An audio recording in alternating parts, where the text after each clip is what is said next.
You see the signs everywhere for CBD. Is it a form of marijuana? And if so, how is it even legal?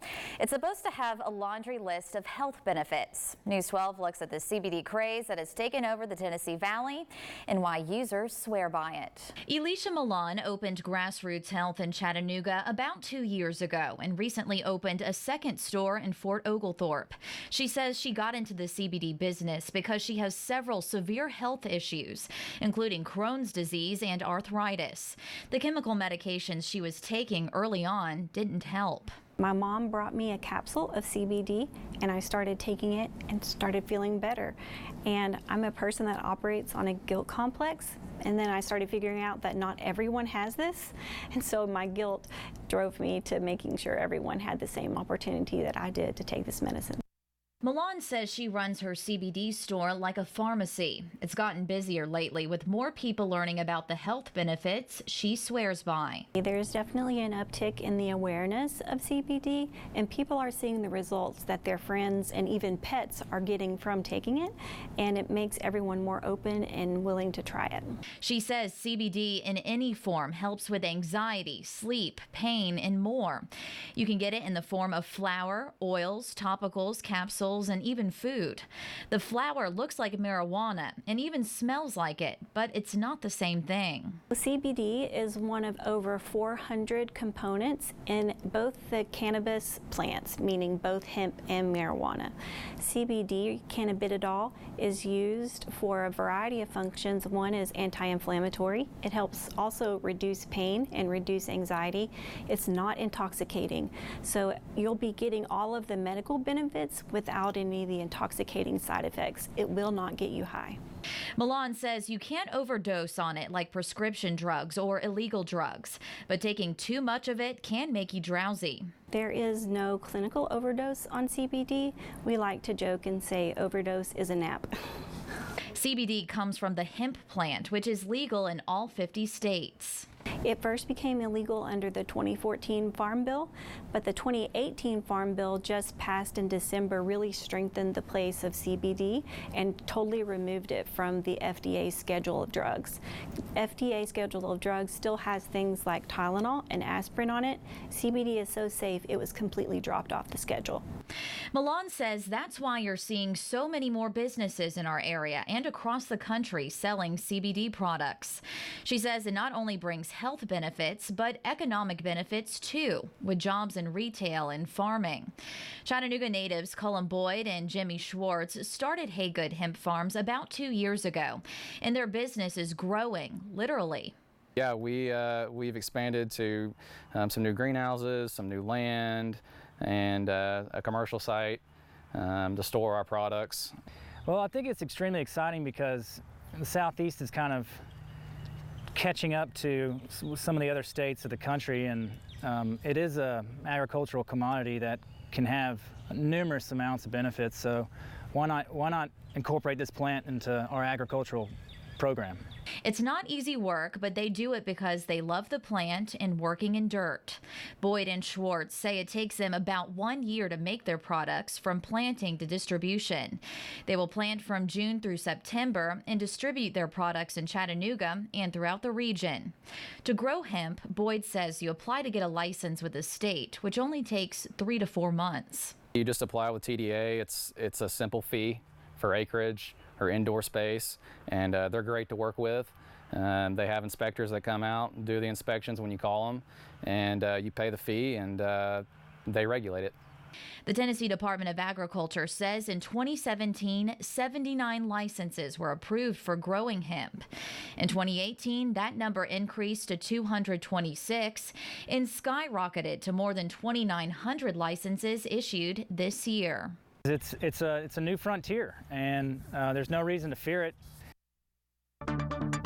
Even though CBD is becoming quite popular, the laws related to it are very confusing, especially if you live close to a state line.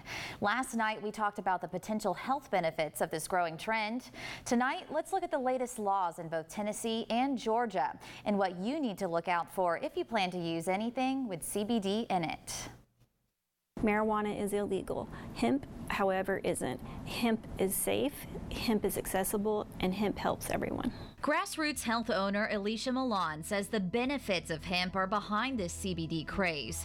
And while some progress has been made, different laws across the country still need to catch up with its popularity.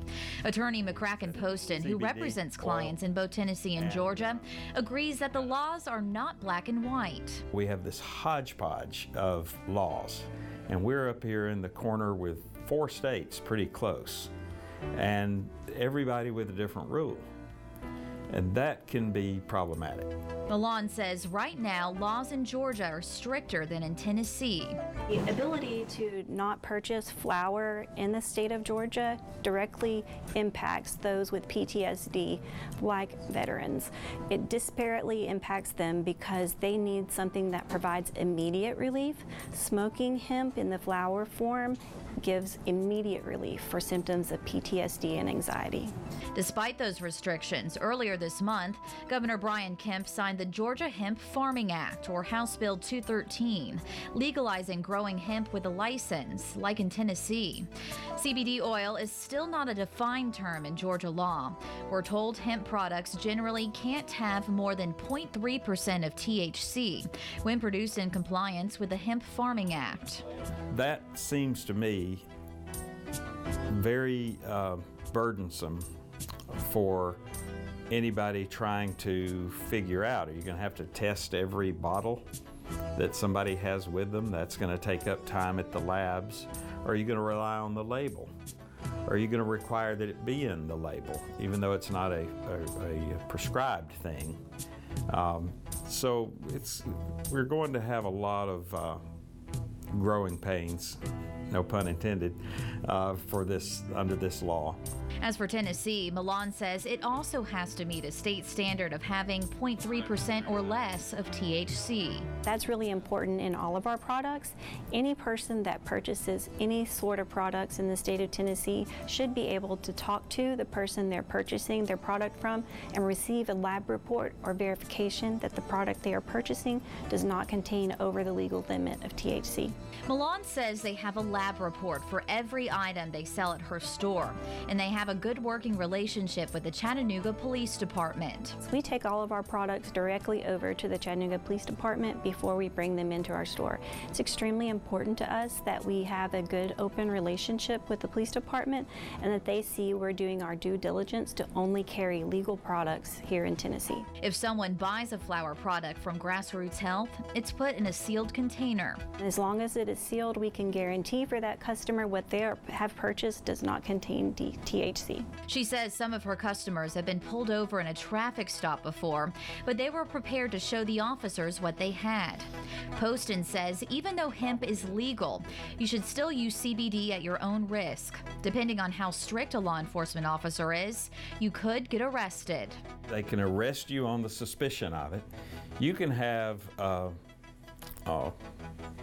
we used to call it rock candy when we were kids. It's just like basically sugar, crystallized sugar. But an officer could see that and surmise that's crack or that's meth. And they could arrest you for suspicion of possessing crack cocaine or methamphetamine.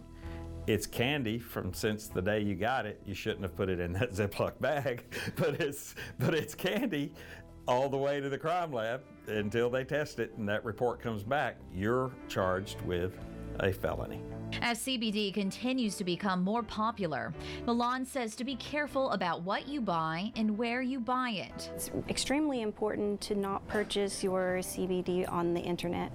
There are a lot of counterfeit products out there, and you need to go to a specific provider who can walk you through all the lab reports they have and verify that you are not taking a counterfeit product. Poston says he believes these hemp laws will eventually pave the way for legalizing marijuana. I think it's just something that people want, and they're coming up with very creative ways to get it.